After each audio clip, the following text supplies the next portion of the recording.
Buenos días, soy María Isabel Good Cuervo. morning, my name is Marisabel Cuervo. I am also part of the Palliative Pediatric program in the Valle del Lili Foundation. After this break, we are going to start with the session 2 of the PALPED Symposium. So this space will be for learnings about leadership and mentoring in pediatric palliative care.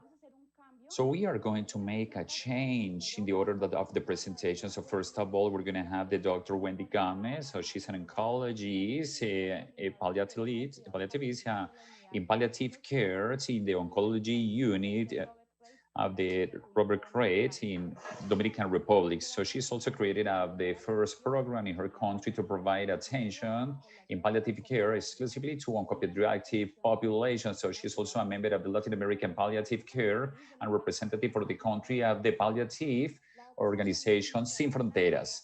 So the doctor will start with the roles of the mentoring in pediatric palliative care.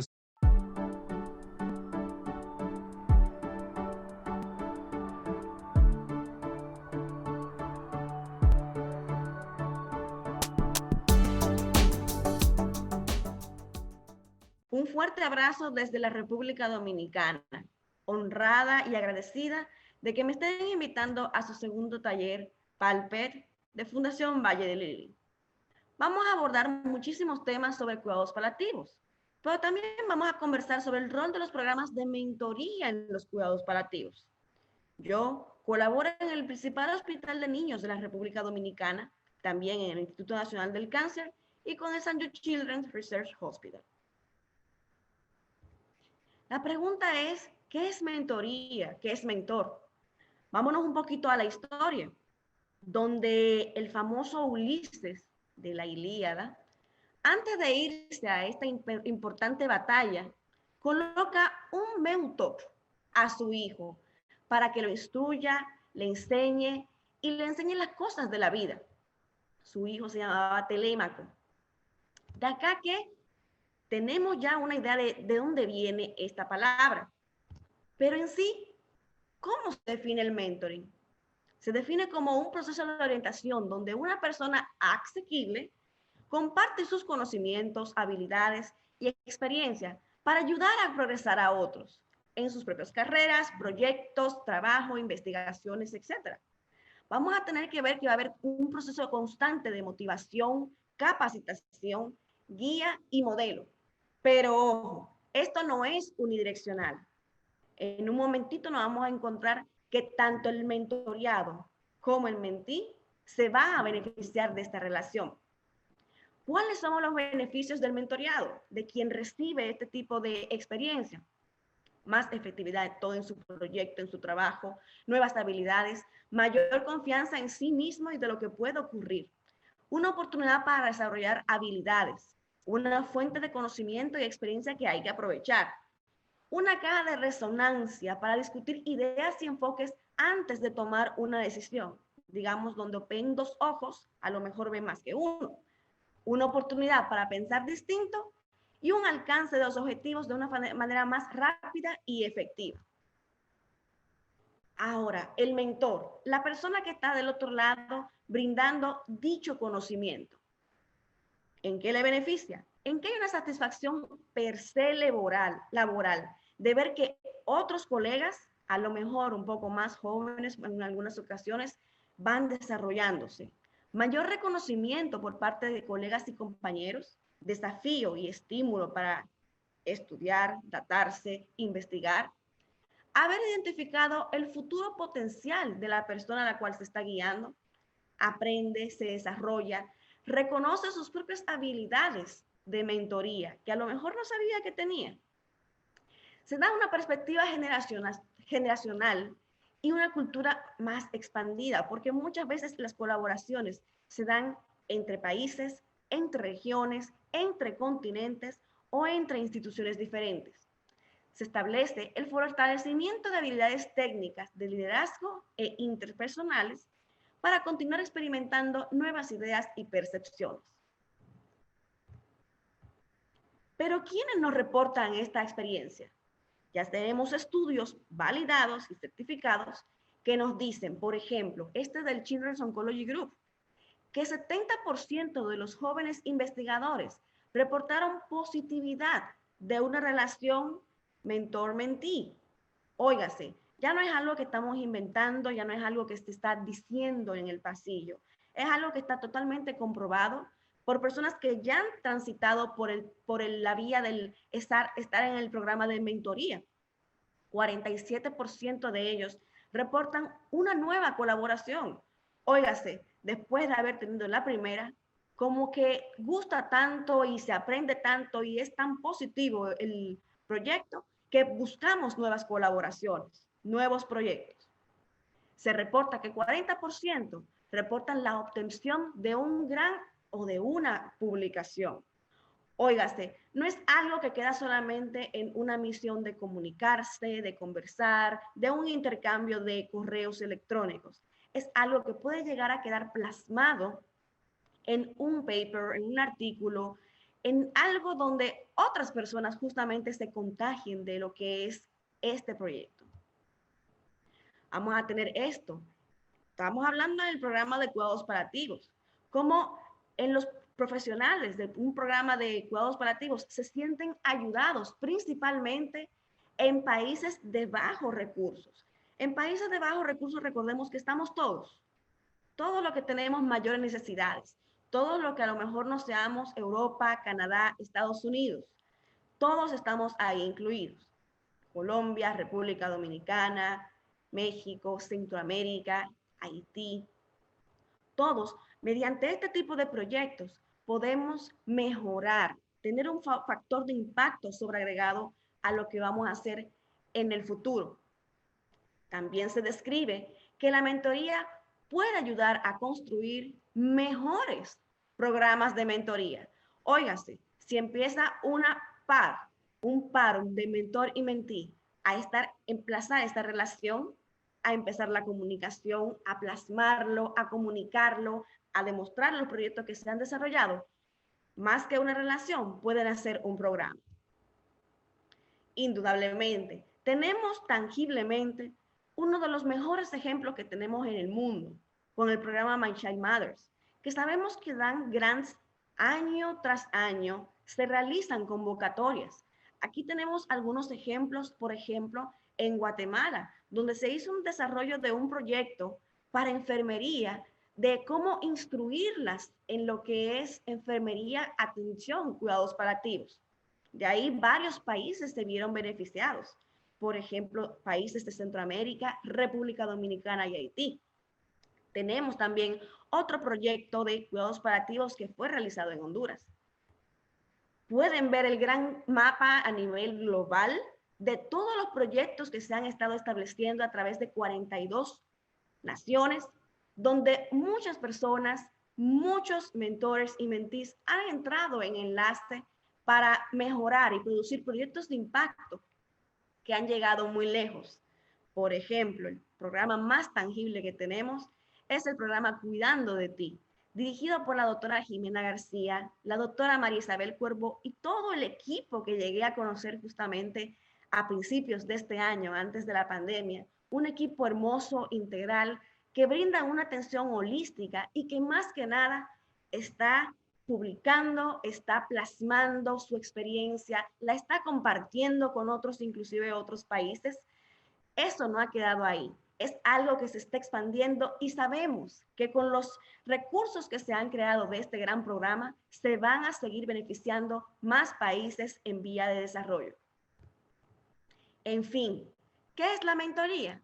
Un proceso de constante conserjería, motivación, entrenamiento, búsqueda de objetivos claros y un alcance más rápido, un programa de soporte y apoyo continuo, donde nos obliga muchas veces a ejercitar el cerebro, tenemos que pensar, porque muchas veces tenemos unos mentoreados que llevan muy bien las riendas de su proyecto y nos hacen tener que ponernos a la altura de ellos. Un programa que da un poquito de dirección y que sin lugar a dudas conlleva el éxito. Entre la relación mentor y mentoreado, vamos a tener que se permite una relación de fortaleza, un trabajo con personas de diferentes contextos y orígenes. Se ofrecen comentarios positivos y constructivos. Se generan soluciones viables de una manera mutuamente respetuosa Hay un proceso de motivación, asesoría y apoyo para que se asuma la responsabilidad de las propias acciones. ¿Cuáles serían las habilidades en general requeridas en un mentor? La autoconciencia.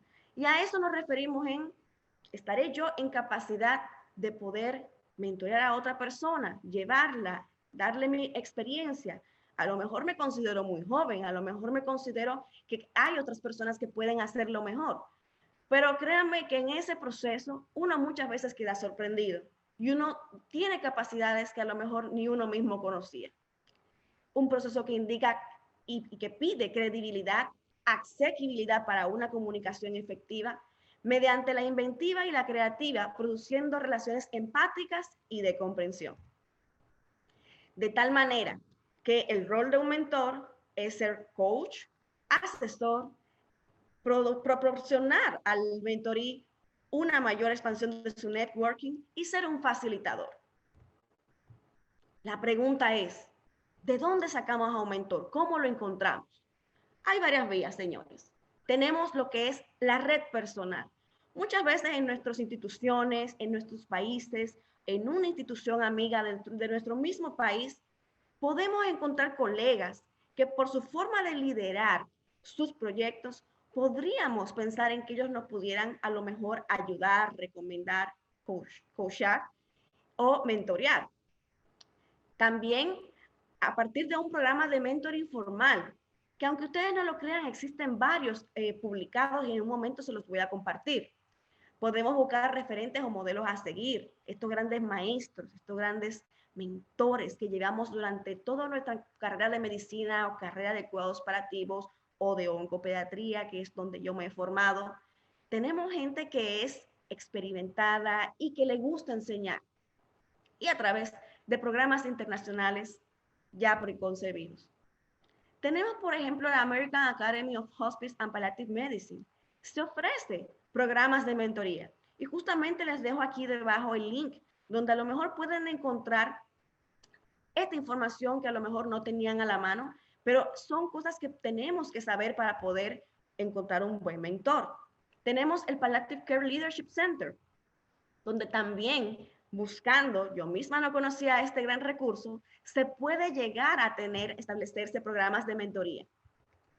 Tenemos Paliativos Sin Fronteras, señores, una sociedad muy importante y que ha dado mucho apoyo a nivel global en los cuidados paliativos. Está en España. Ha sido un ejemplo desinteresado realmente de cómo funciona el primero hacer llegar la comunicación y luego incluirte dentro de sus proyectos para que tú vayas paso a paso conociendo más personas dentro del área y te vayas formando en el área. Tenemos The Palliative Care Research Cooperative.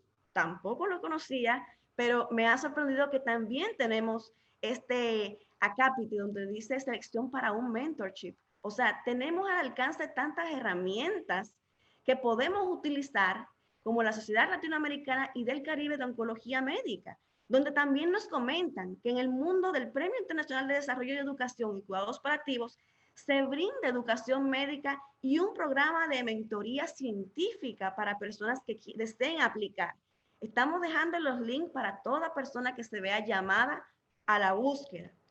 Pediatric Oncology on Developed Countries. Esto es de la SAIOP. Señores, la Sociedad Internacional de la Oncología Pediátrica tiene un acápite completo de mentorazgo. Son cerca de 10, se llaman co-shares, donde alguien, un mentor muy experimentado, fuerte, más añejo a lo mejor, está en un país de vía ya completamente desarrollado y lo unen a una persona de un país en vía de desarrollo. Señores, ha sido increíble. Han tocado temas como nutrición, oncología aplicada a los países en vía de desarrollo y cuidados paliativos. De aquí tenemos el PODC Working Groups, al cual todos ustedes pueden pertenecer. Si ustedes se inscriben en cure4kids.org, cure4kids.org, que es gratuito, que es el site académico de St. Jude, pueden acceder a pertenecer justamente a esta red del PODC Working Groups en Palliative Care. Nos ha tocado ya de 2015 a 2018 pasar junto a la experimentada doctora Catherine Dahl del St. Jude Children's Research Hospital a ser el co-chair de este importante grupo. Volvemos a Michelle Mathers. Nosotros nos hemos visto beneficiados aquí en la República Dominicana de tener a la primera y única enfermera que ha recibido soporte para recibir entrenamiento en enfermería paliativa. Muy importante para nosotros. Y bueno, ya finalizando, también hay programas de mentoría que te dejan absorto, que te llegan de sorpresa, porque muchas veces, aparte de conseguir un mentor, un mentí, se consiguen amistades. A nosotros nos cayó de mucha sorpresa cuando en 2019 nos comentaron que íbamos a elaborar junto a nuestra querida Jimena en este importante proyecto Cuidando de ti. Ha sido una experiencia única, increíble, y sé que más que una simple mentoría, hemos ganado una amistad y una excelente relación humana. En conclusión, podemos decir que la relación mentor-mentí es una relación bidireccional de aprendizaje, una oportunidad de crecimiento humano, académico y profesional para ambas personas. Hay un incremento de networking y de red de trabajo en equipo. Se da el desarrollo de competencias laborales y gerenciales tanto para el mentor como el mentí. Se da el fortalecimiento de una experiencia personal, llevando a una renovación de conocimientos y estrategias gerenciales aplicadas a los diferentes proyectos.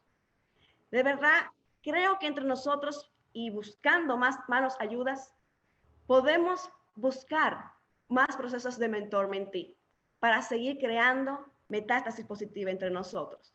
Muchísimas gracias, soy Wendy Gómez y les saludo.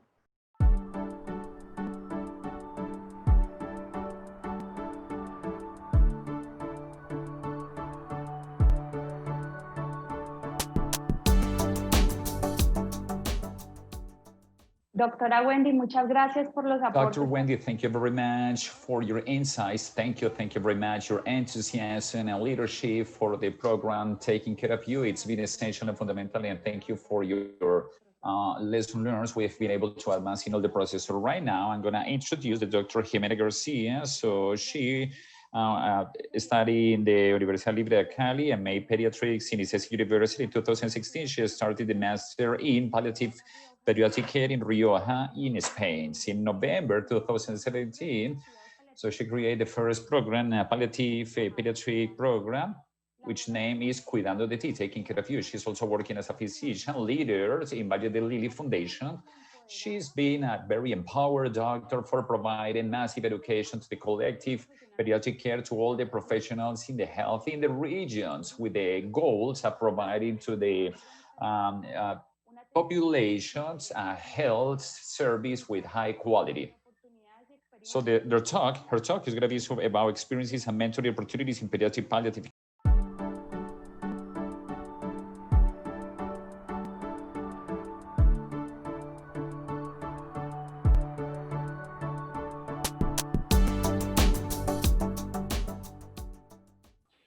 Muchas gracias. Thank you very much, Maria. My partner, thank you for that presentation, the introduction. It was very beautiful, a beautiful opening. Thank you for being in this adventure that we started 3 years ago. And well, the idea right here or today is to share a little bit about the experience that I have received as an apprentice or as a learner in this mentoring relation for all these years. So the academic goals of the next 20 minutes presentation is for us to see the role that has or the importance of mentoring in medicine and in palliative care. Second, to see what is the role as an apprentice or learner, as a mentee, as the Dr. Wendy mentioned. And finally, to tell you a little bit about the experiences that I had in palliative pediatric care or pediatric palliative care, sorry. So right here, I just wanted to open with this set of pictures. So it brings a lot of memories, very nice memories. The intention of this is to show, to be able to show the pathway that I have done in all these years and in order to facilitate to others that are interested in this pathway in palliative care or pediatric palliative care to go on. So this was a sentence that I really liked very much. Well, the important are not the experiences that we live through, but the usage that we do with that. And precisely this is what I'm going to talk about today. Well, as the Dr. Wendy mentioned before, mentoring is a dynamic that is going to change depending on the context and also depending on the goals or that we have in the mentoring relation, specifically in medicine. It's defined as a mutual or relation between the physician or the doctor who is the expert or has a lot of experience and younger doctors or the apprentice or learner that is focusing on promoting the development. But we will see that it has specific characteristics. It's important to highlight in this process, in this mentoring process, that is, well, it's a process that will facilitate the development and the personal growth. But at the same time, there will be a mutual benefit between the apprentice, the learner, and also the tutors. It's considered that mentoring is efficient and is a successful key in the medicine faculty, and in fact, is much more frequently that we used to think, or that at least I used to think. So there should be different scenarios for mentoring. We may have, for example, academic mentoring. We can have research projects or investigation research project mentoring, and also to the professionals orientation or leadership, where the mentor actually helps this apprentice or this learner to fill the gaps, to bridge the gap that he or she has in the professional career, in the projection for the future as a professional. As we have been saying, this is a flexible process of learning, but it's collaborative at the same time between the two parts. It might advance with the times and it can have an evolution or evolve through the time. So it's important to make a difference with some other similar scenarios. For example, the clinic teaching, which is one of the frequent scenarios for us as health professionals. And it's the space where the student has relations with doctors about the responsibility of the attention of the patient, and he assumes the responsibility of the teaching of the medicine student. And we have another scenario, which is, we can listen to this scenario very, very frequently, is the coaching. The definition in this case for coaching is a method for teaching or for training a person, but during the development of a specific ability or skill. So as we can see, mentoring is understood as a very wide, open process to the future where there is mutual benefits. So there are some different scenarios or different definitions associated, for example, the traditional supervision, where the main characteristic is where there is an absence of empowerment of the students. And we will see that this is something important or very important for making a difference in those processes. Supervisions, support, and they can share powers, but specifically mentoring is characterized by the mutual benefit, and also because there is an empowerment of the learner, of the apprentice. There is an empowerment of the mentor to the apprentice or to the learner to continue doing things. Benefits of mentoring benefits, we have many actually. There is a wide list of benefits reported so far, some of them. It's been proven that it improved the self-awareness of the capacities and also improved the self-awareness of the apprentice in the efficiency that he or she can have in the processes. It also focuses on the personal development and facilitates the learning process. It increases the professional satisfaction, productivity, and it fosters the persistence of the learner. It also helps to challenge these blind spots. As learners or apprentices, we have to be real open to the feedback, to be able to force a little bit to fulfill or to bridge those gaps or those empty gaps that we want to fill. And also it fosters a quiet or relaxed scenario for the learning processes. So there are different types of mentoring. we have informal mentoring and the formal mentoring. The informal mentoring could be described as some specific moments for mentoring. Those are meetings with this expert, for example, in a specific area where, for example, I can establish a conversation that it could be a mentoring moment. So these processes, they can be short-term or long-term processes.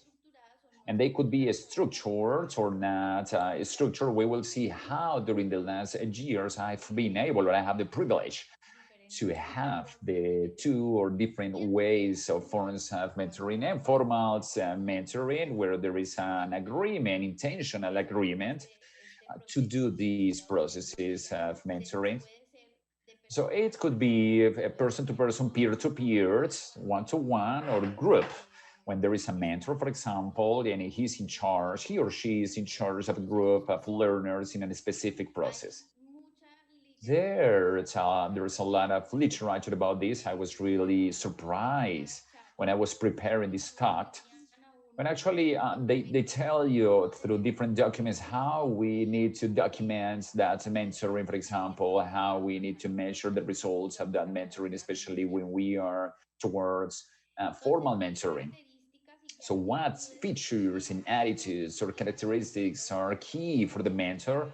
And well, I believe that when they announce, and it's a very good example of the best attitudes for a mentor. So the most important is to have a process of respect toward the learning process, to learn, to identify and to respect the differences between mentors and apprentice or learner.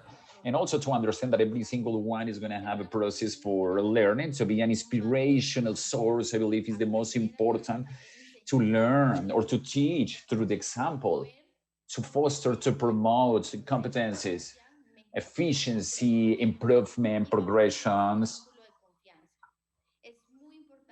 It's very, very important for the mentor, so the mentee or the apprentice or the learner to have an open mind, to be able to do all these activities, to innovate and to fulfill with the goals, to achieve the goals. And it's important to foster a network for support of mentors, mentor support network. And well, as we see in the pictures, it's not only one person, the one that has influence in all that we have been able to do in all these years, but it's a group of people in this case that can actually change the history of another different physician or professional in health.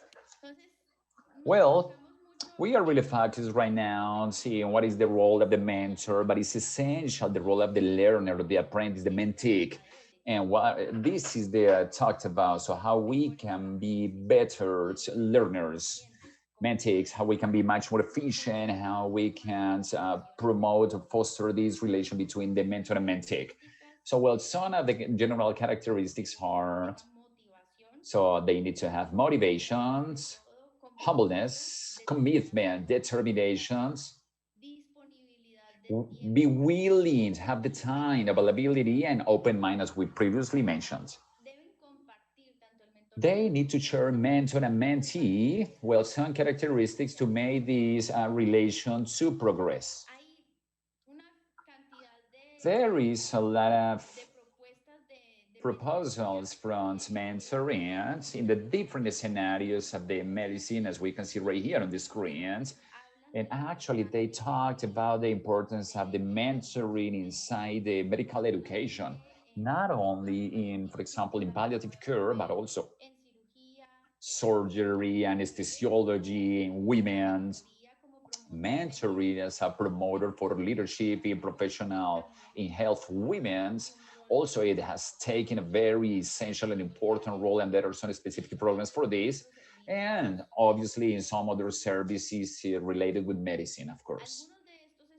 Some of these research studies, well, the Dr. Wendy mentioned before, so we don't have a huge variety or amount of articles or specific studies or research, but this really called my attention is a systematic review about the role of the mentorship in health personnel in different countries, in middle income countries.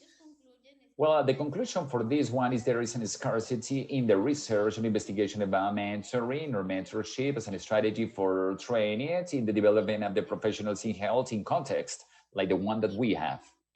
At the same time, also it concludes that mentoring is effective and it also contributes to the improvement of the results and the outcome and the quality of the health.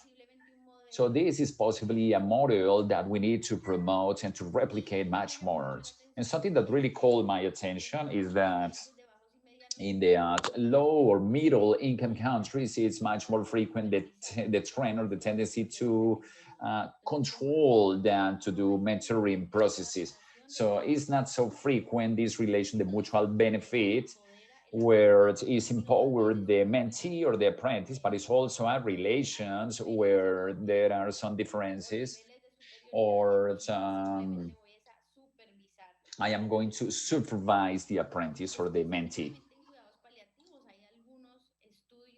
So in specific in palliative pediatric care, there is a research, there is a review, it includes 39 articles, and they say that mentoring is a very important source for supporting for the palliative physicians or doctors. So, however, there is a very varied way to practice. We need more data or information to measure the efficiency or effectiveness, especially in palliative care. But then we can see what are the roles of each one in all the benefits that there are. But what can we do for this to be complied? So I really like because some authors describe the mentoring like a tango dance, where it's necessary to dance a coordination and an orchestration between the two parts for being successful and for having grace in the process. A lot of the literature that we have available right now is in the roles of the mentors, but it left on a part the mentic role. So this is what we are going to talk about. This is an article right here. Well, that it really describes the importance that in the mentic needs to have, and it also talks about how we're going to manage or how we're going to manage our mentic, or mentor, sorry. And what it really says is that the apprentice needs to assume the responsibility and he needs to direct the directions, respecting obviously the experience and the difference with the mentor. So the mentee or the apprentice is the one who needs to lead the direction, and he's going to be the one that is going to foster this relation to grow, to evolve, and also to achieve what it's been promised. Some other feature characteristics in order to manage our mentor is to be really clear about what I want. I mean, if I do not want exactly what I want, it's going to be very difficult to answer to those needs or necessities, to make questions very clear, to assume responsibility and to, well, comply with the schedule, goals, aims, and so on. To respond to the suggestions and from the mentor is essential to have a continuity of the processes, to have an agreement about simple communication, easy communication, precisely to avoid conflicts, and as we said before, to foster questions that have got to be clear, to show interest, to be enthusiastic about it. It's essential to have a regular or frequent communication by respecting the preferences of the mentor in regards to frequency and the communication weight. If it's going to be, for example, that or held by email, video call, or for example, with Wendy, there is a total opening whenever we need. Wendy is right there for us. And well, we use different tools for communication. So this really, really helps the process a lot. It's also important for the mentee or the apprentice to expose or to show their own ideas, but at the same time to accept the feedback for him or her. That's essential in the growing process. In fact, it may happen sometimes on differences or issues, and it's also important to be really clear. There need to be respect. As the article, without friction, there is no growth, and it's expected that these differences could happen. Well, this article, What Mentor Which Their Mentees Knew, it was written by two doctors in the Michigan University, and it says, well, as mentors, what we would like, what we want, what do we expect about our mentees? What mentors wish their mentees know. So, well, to summarize this article is to clarify what we really need. We need to select the right persons.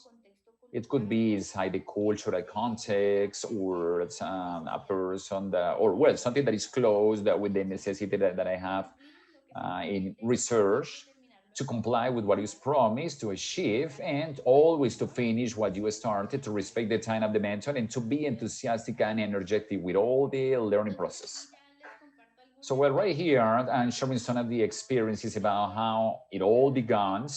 It was one of the, well, the first experience or approach in palliative care, pediatric palliative care in the Harrington program that was in 2016. Right now is the Global Observation Program at the Miami University. I had the privilege to be in a period of time. I was in the Halls Hospital in the Jackson, where I have the opportunity to meet a mentor I still have communication with, and the Dr. Patricia Cantwell. Well, she was like the first mentor, medical mentor that told me, if you want to continue with the pediatric palliative care, you need to do this course, this and this and this. Because we have talked that in Colombia, there aren't any formal training or fellowship specifically and in palliative care. And from the three programs, she suggested three, and I have already done two of that. And I also want to show you how we do to continue growing in the relation after meeting in 2016 in United States. She was invited to our Congress in pediatrics, where she was actually talking about pediatric palliative care, and all those experiences made a relation to be strengthened and to be still to make her one of my mentors yet. So the last one was an informal mentor that it was just given spontaneous, and we continue cultivating this relation. So this is the first official mentor that I had, and it was through the American Academy of Hospice and Palliative Medicine, where I already described it, and it also showed the resources that are available. And they also have something that is called Mentor Match. As a member of the American Academy of Hospice and Palliative Medicine, you can request a mentor. You can set up words, and well, as I always say, it in life, everything just happens. My mentor for that moment was Naomi Golov, pediatric hospital and palliative care in from the Masonic in Minnesota hospitals. With her, I was able to know the program and also the children Minnesota hospitals, which is wonderful. And during that time, I was able to do two courses, manage of pains and opioids, and the opioid innovate from the pediatric academy, where I was able to meet another group of mentors that we are gonna have today, like Justin Baker, Stefan. They've been pioneers in pediatric palliative care. So we are talking about every experience. We need to take advantage of every single experience and to cultivate these relations through the times.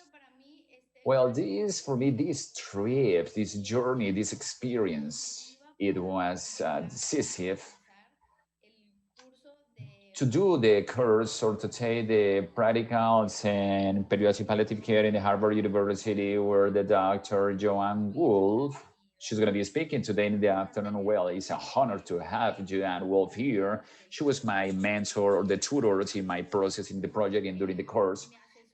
And well, she was helping me. Well, I was the beneficiary of a scholarship, and she actually introduced the people that are giving this scholarship every single year. So here's the link on the left bottom part for those who are interested to continue in the same pathway.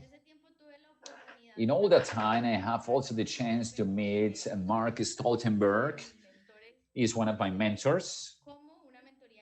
And it was an spontaneous and informal mentoring. Is the doctor that is going to be speaking right now.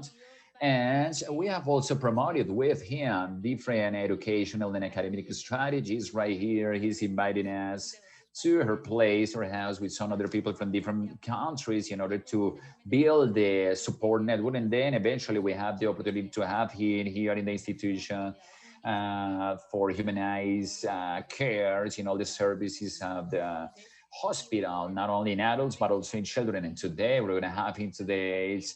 Constant and permanent education with the different projects that we have ongoing. And this is thanks to this movement that we have had. Well, finally, My Child Matters.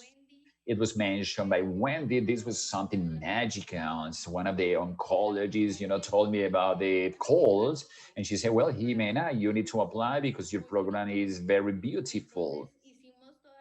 Well, we did all the project with the assistance of these two great people, Luis Parent, the Dr. Fernando Rosso from the Research Center, and we were able, we were selected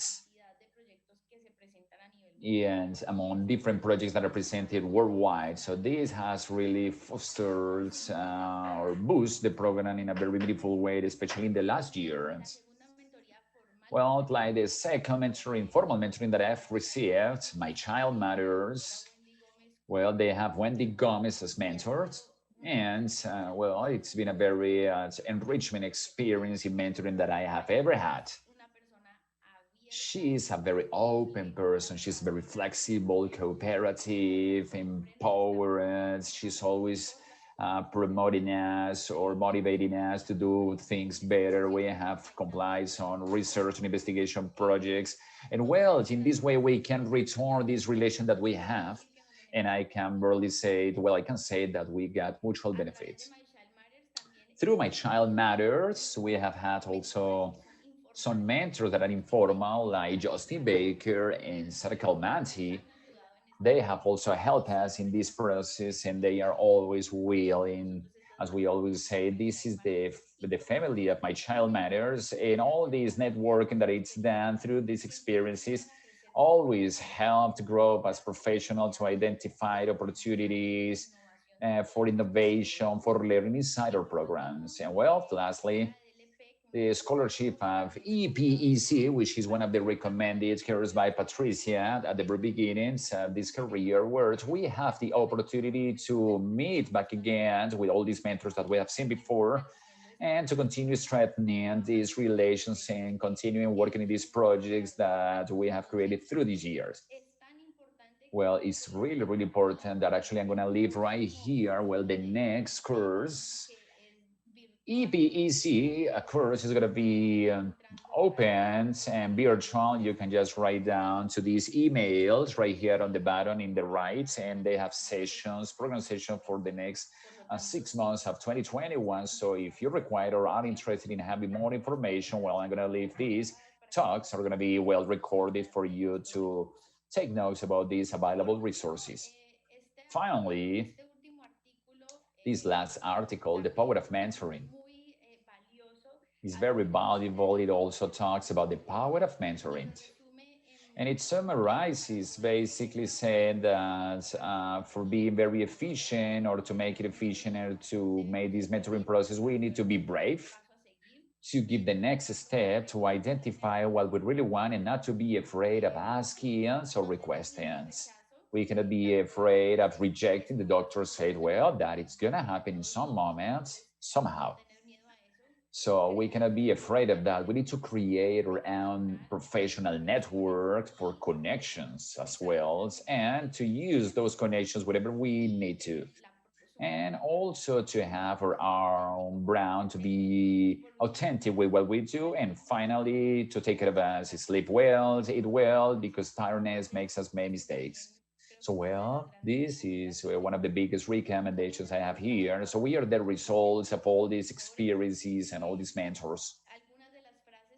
Some of the sentences or phrases in this pathway is like, you can do everything to happen. A good palliative care doctor, first of all, needs to be an excellent pediatric doctor. What is not shown does not exist. And finally, As Wendy said this week, everything that happens, it happens because of something. Be relaxed, something will happen. So this sentence we can extrapolate to the mentors, and is that, well, the great professor, the great mentor is the one that inspires. And I really want to thank all the people that I have mentioned today, also the Dr. Chavarro, with all the support that has been given through the years in the program, because they have inspired us to be better, to continue with this pediatric palliative care or palliative care pathway. So thanks to the whole team for being here, for being present, and to continue with all these adventures. So thank you very much.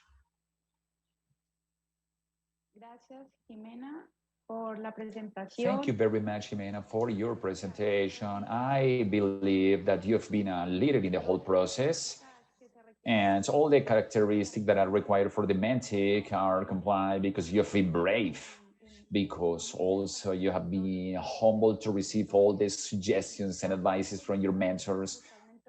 Well, you are mentoring right now to us. Well, it's a way, I mean, you are doing it right now in your group, and I know that for many more years you will be doing it. So it's a pleasure to be working by you.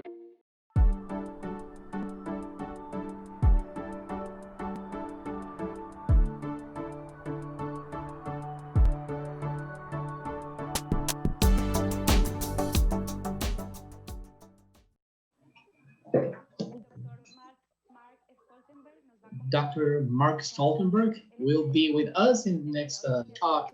He's the doctor in the Division of Palliative Care in the Hospital of Massachusetts, clinical instructor of medical clinic in Harvard.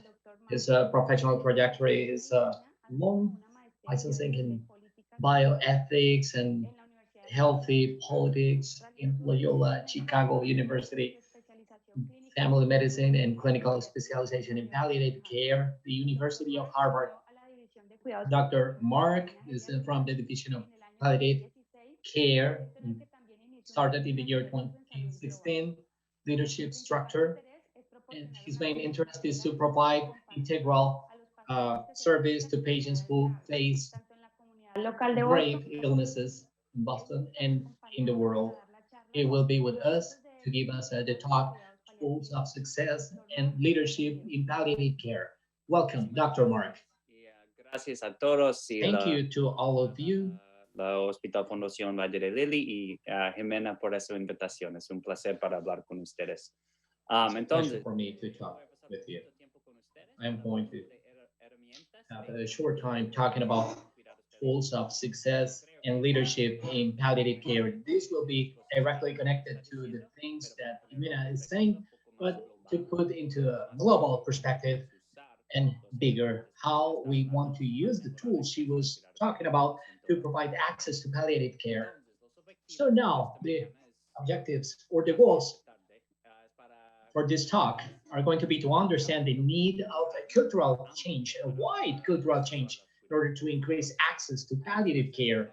And then after that, we will talk about the need to go far beyond mentoring, traditional mentoring, and to see the mentoring networks, as Jimena was talking about. And then on the other hand, we are going to talk about the value of international associations as a ways of mentoring that could be for other countries and topics in borders or in different countries. It'll be a good way to learn and to innovate by the two different people from two different countries. Entonces, una cosa yo creo que fue en la primera. So there is something that we can talk in the part of mentoring. A good relationship, mentoring relationship, has to be with self awareness. You have to listen to the other person, to understand the other person. There are many people listening today that have many similar stories.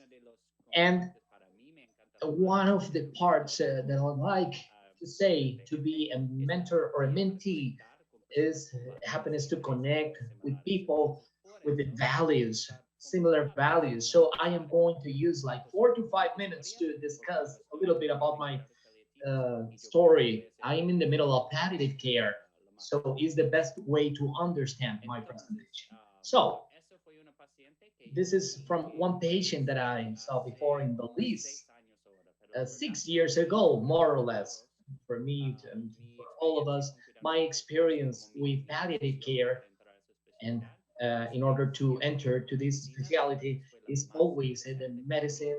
This is the most interesting part. It was not the science, but the experience, the human experience of patients. And I love to understand the science and the science that could help patients. But the most interesting part is their stories, how people change, and religious aspects, and as human beings, how we can continue living in the middle of these problems. So this is why I entered into palliative care. And the second part of my story is that I also had some experiences as seeing other people, the unfairness of different parts of the world, some parts of the world that have many resources, and there are many people in this world who are suffering, some resources that are not expensive, and there are no excuses for that. So when I link those two things, I learned that in order to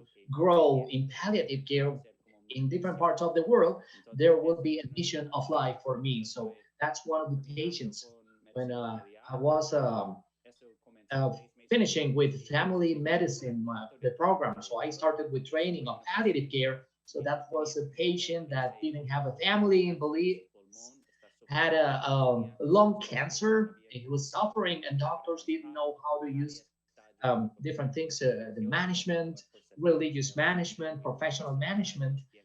He was isolated and didn't have any relationship with anyone. So he was suffering at the hospital in multiple different ways. So I feel that it cannot happen. We have to do things for them. We have to do something for them. So I always remember that patient. So as a part of my story, then after my training, I had the opportunity to start working in palliative care in different parts of the world. So here you can see on one side that I was in Vietnam, teaching palliative care with one of my mentors, Dr. Pracken. It was internationally known in palliative care. And to the left-hand side, I was in East Africa, Uganda. I was there for 3 months teaching residents internal medicine, pediatrics, and also ICU about palliative care. It was an amazing, incredible experience. And at the same time, I was doing those things. I was learning because I was learning different things. How is the access of palliative care in all of the world? So that was a mission. Many people have seen this graphic. Is a way to measure the services of palliative care in different parts of the world. Per country is the relation of how many milligrams of opioids are being used. Is one of the easiest ways to measure the service of palliative care. And there should be parts of the world in South America, but Africa, there are more parts of Africa or Asia. It is a way to show that there is almost no access for palliative care in different parts of the world, and they need it. And for me, when I was doing my studies of public health, is that, well, this is a problem, but in reality, the problem will increase, will be higher, bigger. So, for example, now 2/3 of the new cases of cancer are happening not only in countries of high resources, but starting with low resources or low income countries. 80% of those people in the world that are smoking now, they are alive. They live in countries that have a low income or low resources.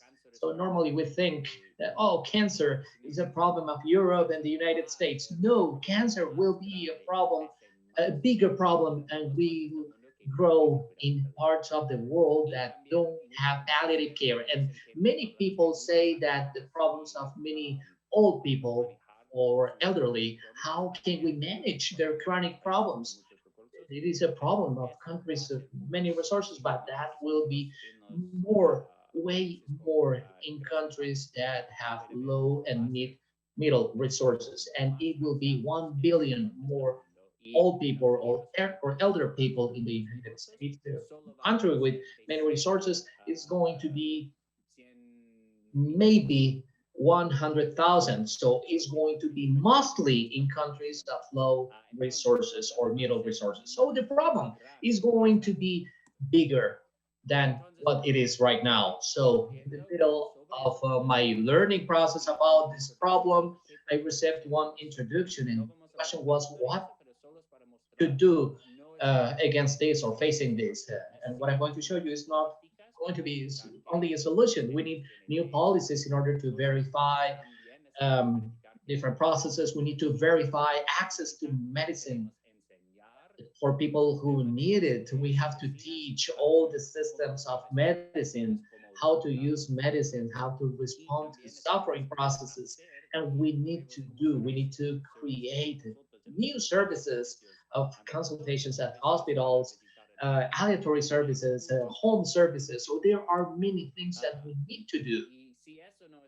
And if it is not enough, one of the things also that I learned in my experience working in different countries, palliative care is not the same in all different places. Palliative care, the most important in order to answer to suffering. Suffering passes after etymology, after what illnesses, the health system, language. So it depends on all these factors. The right way to do or to provide the service in all different parts for palliative care is to understand that it's different in each country. So we probably say, no, this works very well in Boston. It could work in different places. No, it is different.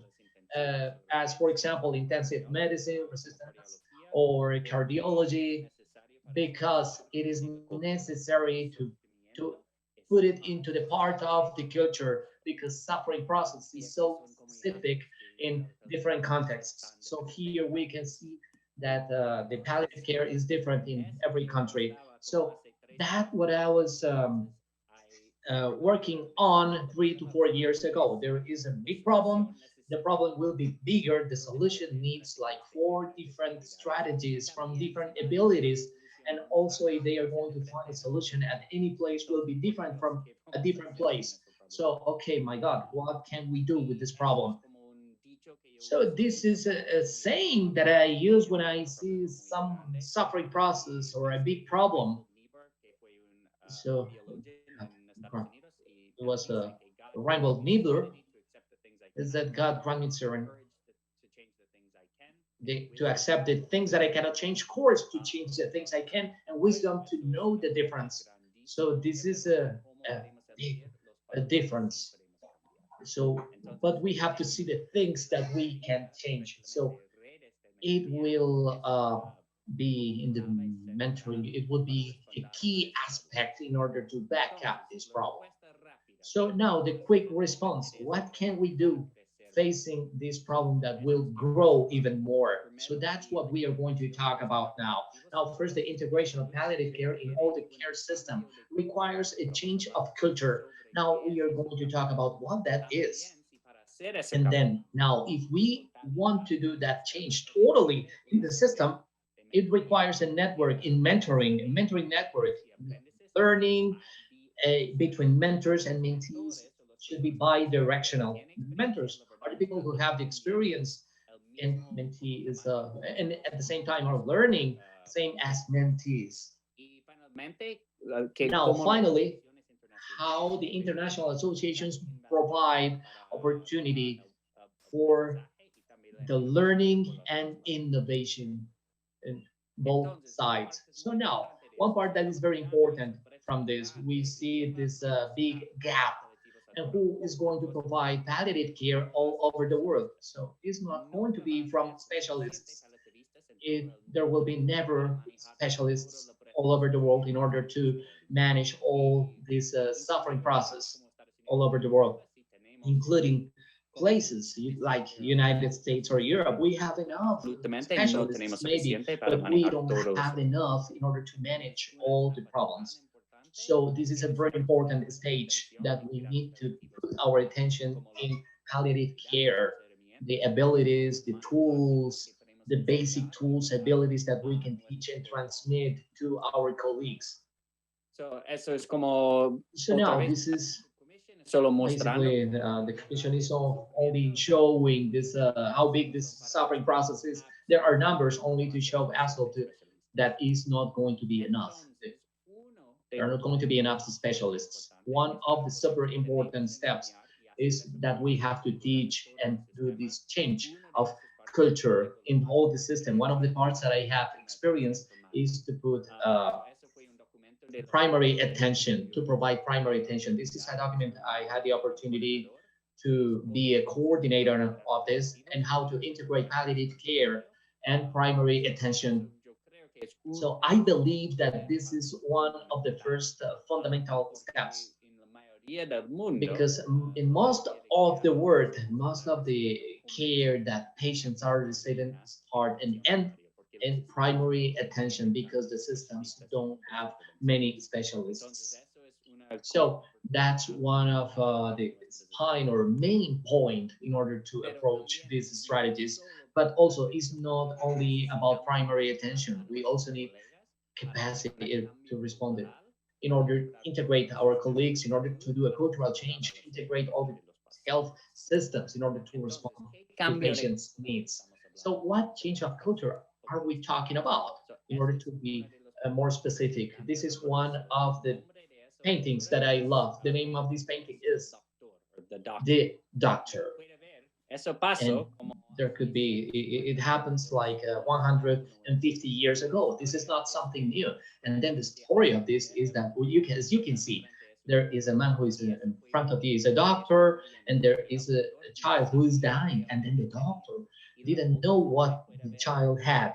And then the other man you can see in the back that is a bit dark is the child's father. And then the doctor was going there every day, every week, and unfortunately the child died. And then the father that was behind, he had a strong experience of compassion and the intention that the doctor was giving to his patient that could not cure. So the father asked for one painting in order to remember the character of this doctor. So palliative care, if you say it is new, no, that's incorrect. It is a part of the history of medicine that we sometimes forget or forget a little bit. And our work is to put this character of compassion within the health system again. And now I believe that this mission, in order to do this cultural change, now is more important and more clear in the situation and the time of this pandemic. Now, absolutely, I understand that numbers and how the experience of pandemic has been so bad in South and Central America. So this has been a suffering time and a turbulence. And at the same time, I've heard from many colleagues, it happens here in the United States also.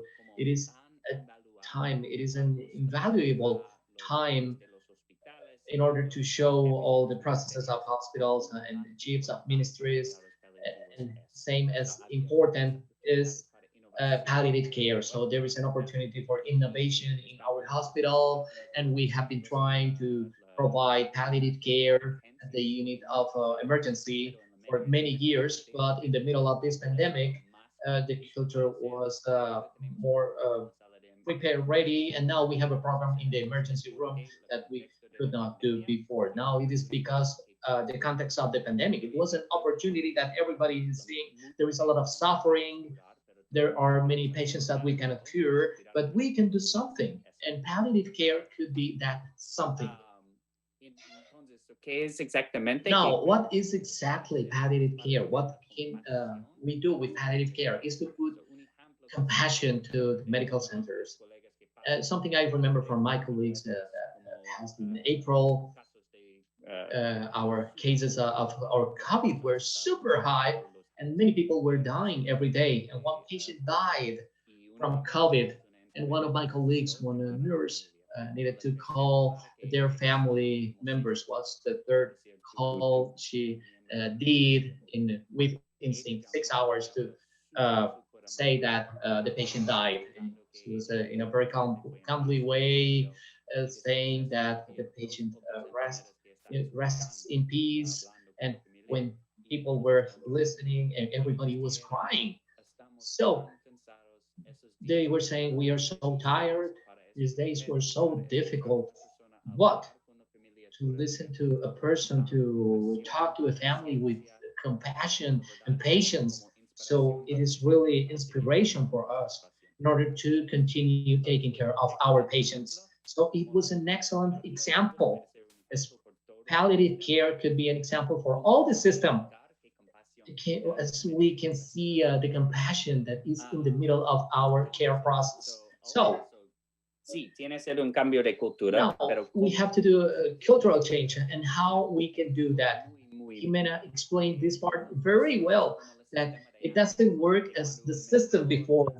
The mentor, the person who is saying or transmitting all the wisdom, and there is a person doing or practicing. So that's not like that. We cannot grow palliative care that way. What do we need? We need networks, mentoring networks in this case. So now the reasons are, one, this world now with the health systems and problems we find, this world is so complex, interconnected in a complex way. So it doesn't mean that the person knows how to do palliative care in Cali if that person knows how to do it in Boston, because the systems are different. That's why they need to be a mentee for the person who is practicing in that place in order to learn the different from the different context. And now, Jimena was explaining from many of her different relationships about mentoring, and I believe that the most common is the type of relationships we need to continue working on, because it's an exchange of ideas. And Jimena was talking about many things that she learned, but really 100% based in my experience, she taught me many things, and I'm sure that she has taught her mentees about specific contexts. In Colombia, one specific context, how can it grow in that place? So we all need to adopt a mentality, a mindset of development in order to use all the connections we have, so we all can grow in a specific way in order to continue doing this work. Okay, so now what I am going to talk about in depth, because this is the part I have more experience on, is in order to expand these networks and far beyond the frontiers of one country. As we talked before, palliative care is different and has different contexts. This is one opportunity to learn how they have done in Uganda, how they have done in Kenya, Vietnam, or Russia. There is a laboratory of learning.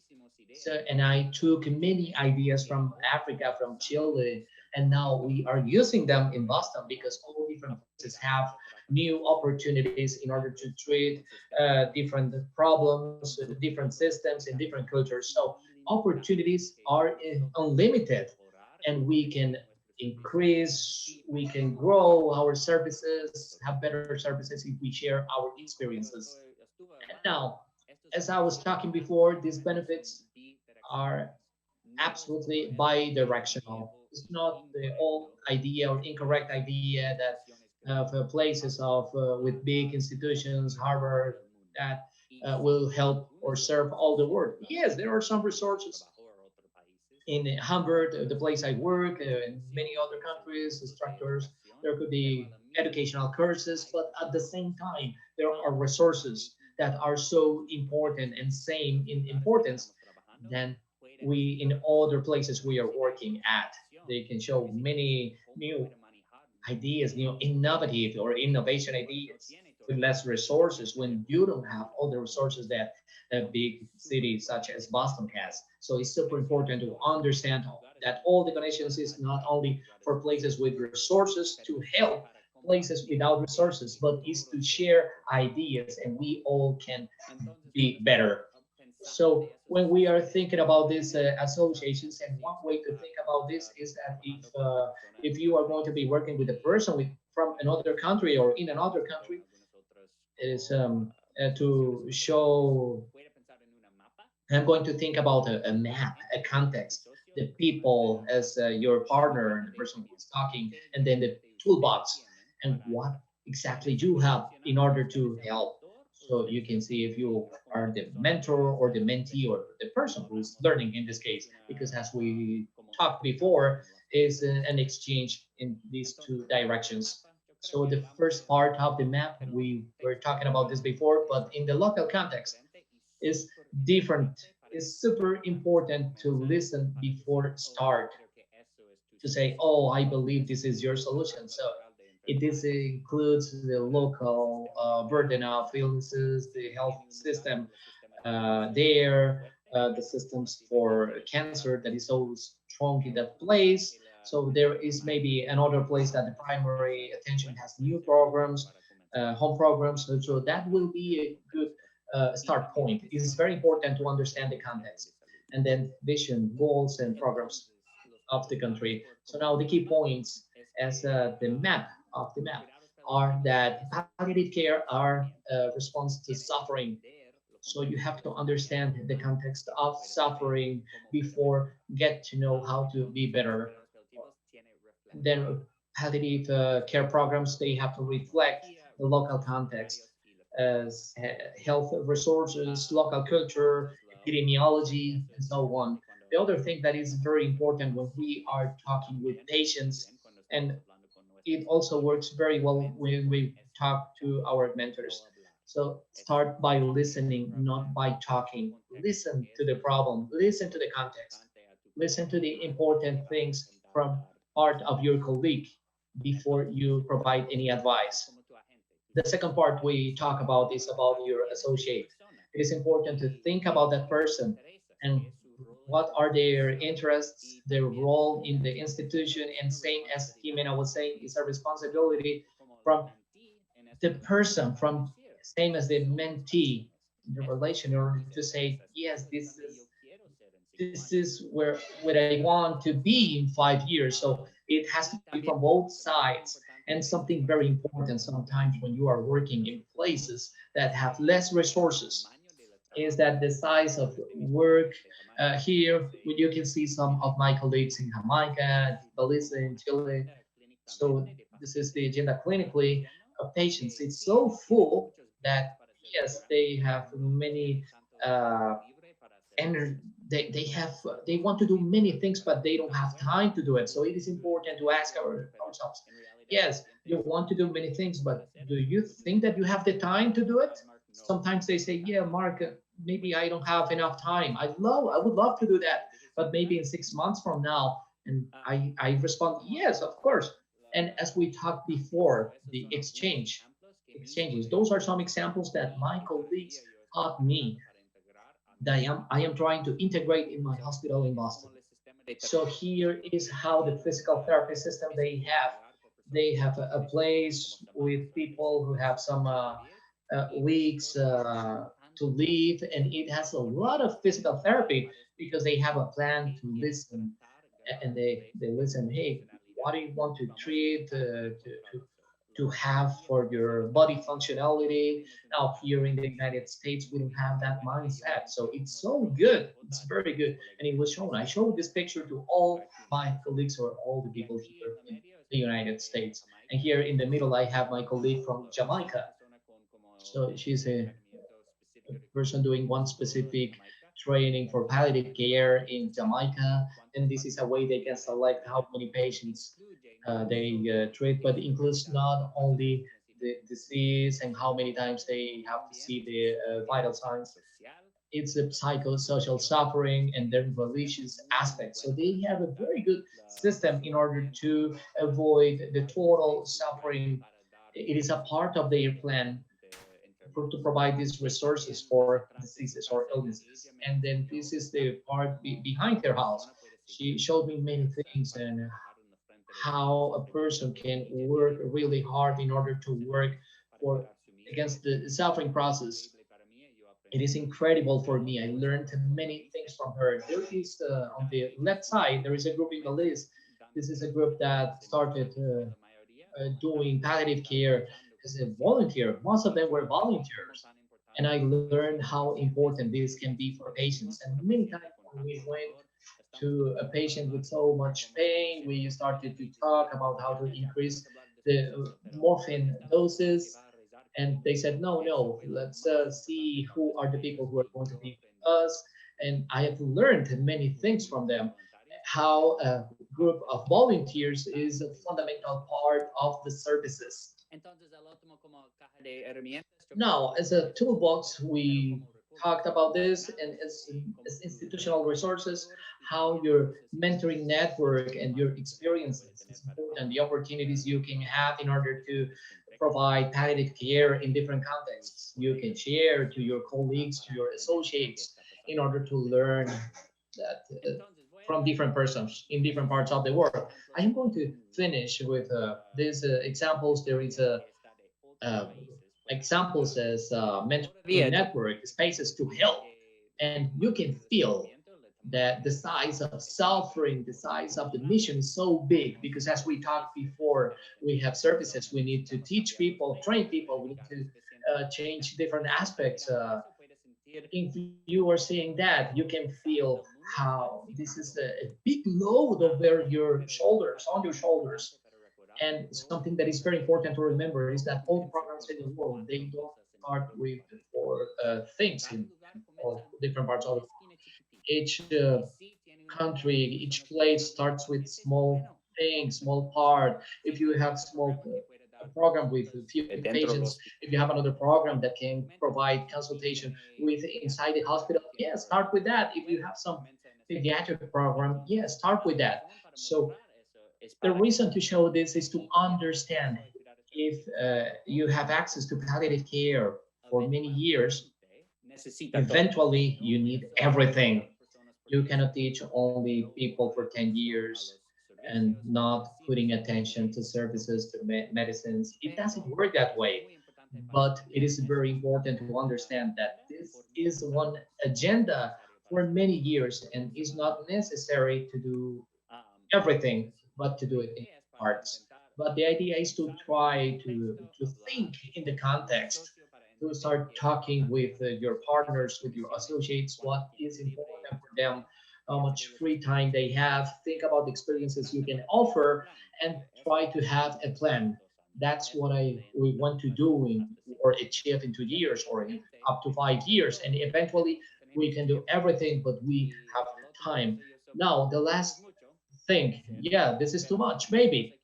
But the last thing I would like to talk about is that this is one idea from Japan, but it helps me a lot. It's a way to explain this. There was a teacher, psychology teacher, who I'm working with in some processes at my hospital.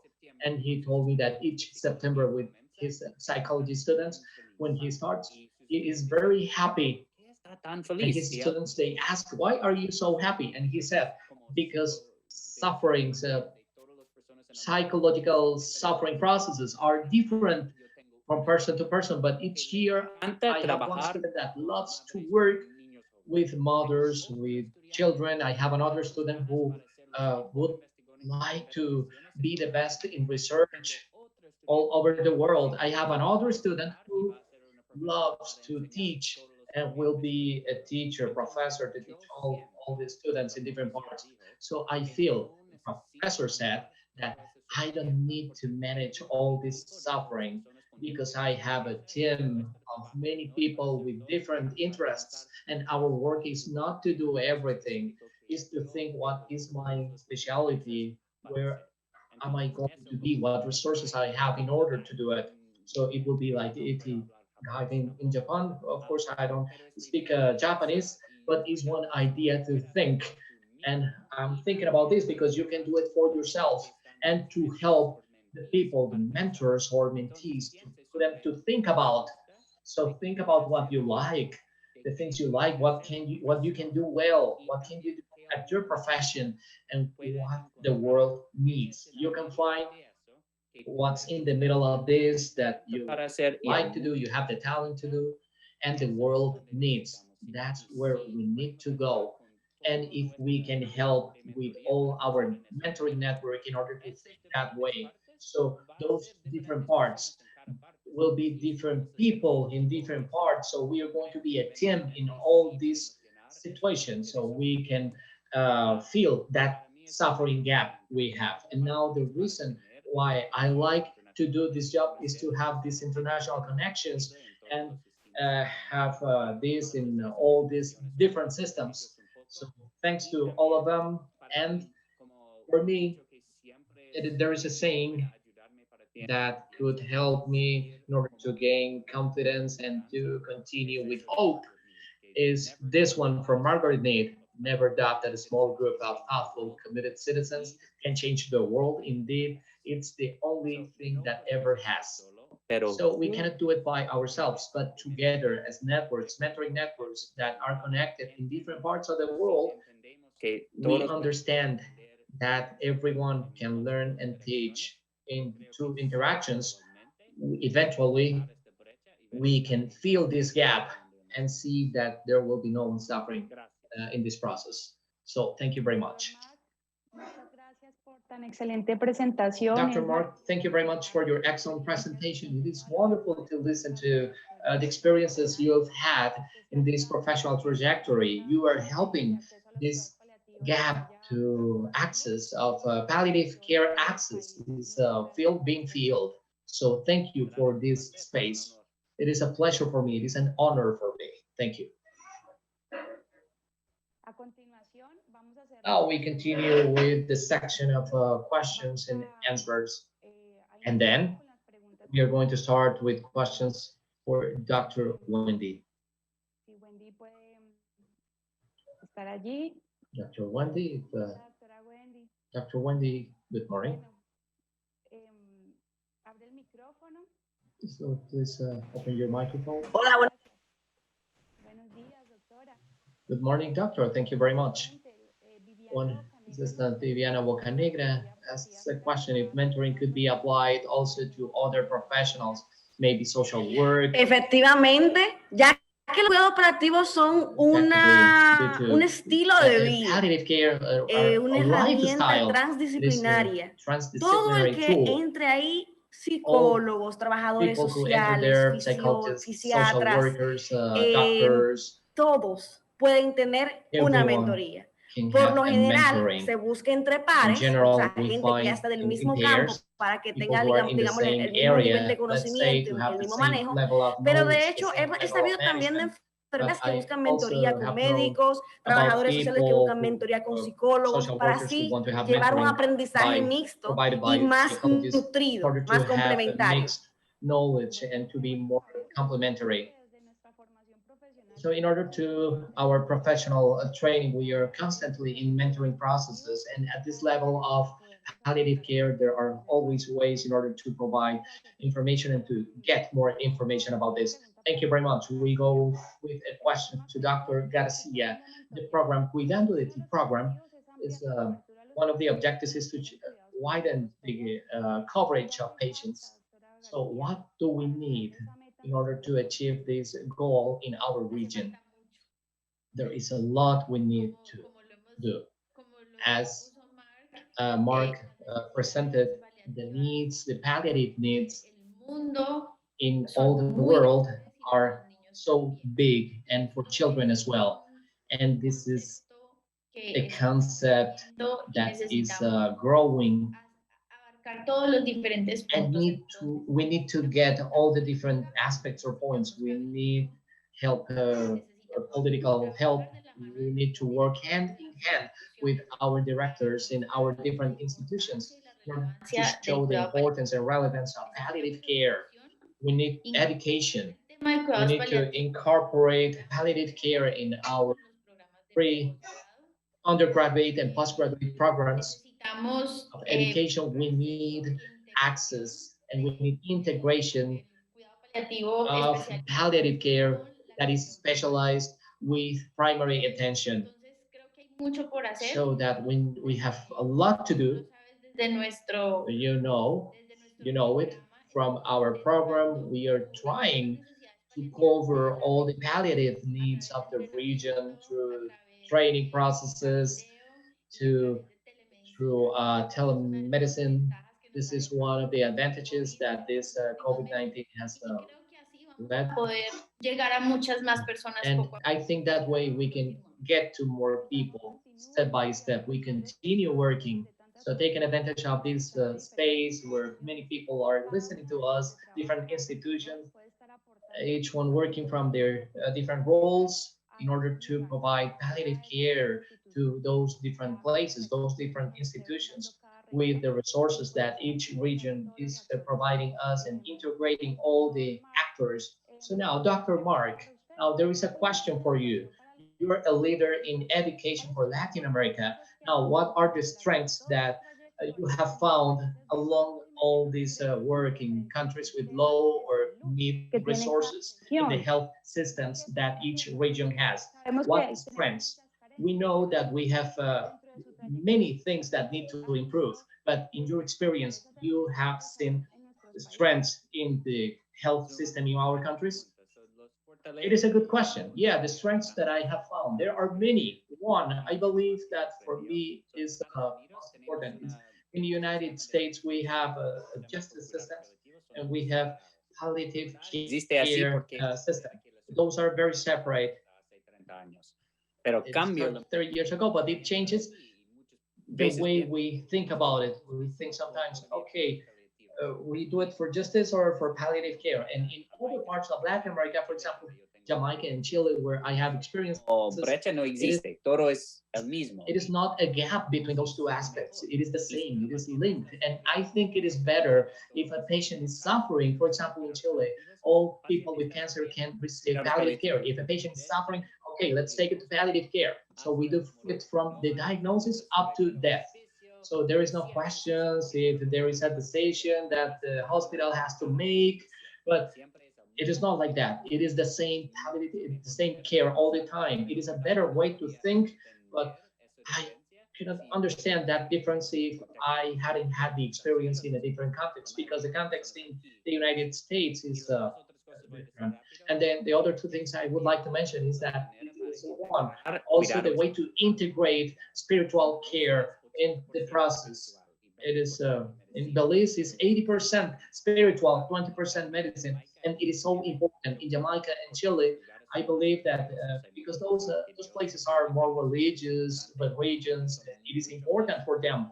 They are much more, let's say, they have ways to understand in a deeper way how to integrate with patients. And the other thing is resilience in palliative care. And when I am in Boston on Friday after working hard, I was talking with my friend from Chile or my friend in Jamaica, and I was saying, okay, I'm not working 50, I'm working just 50% the way you're working there. So you are working so hard. After 20 years of working, I have no excuse. I have to continue working.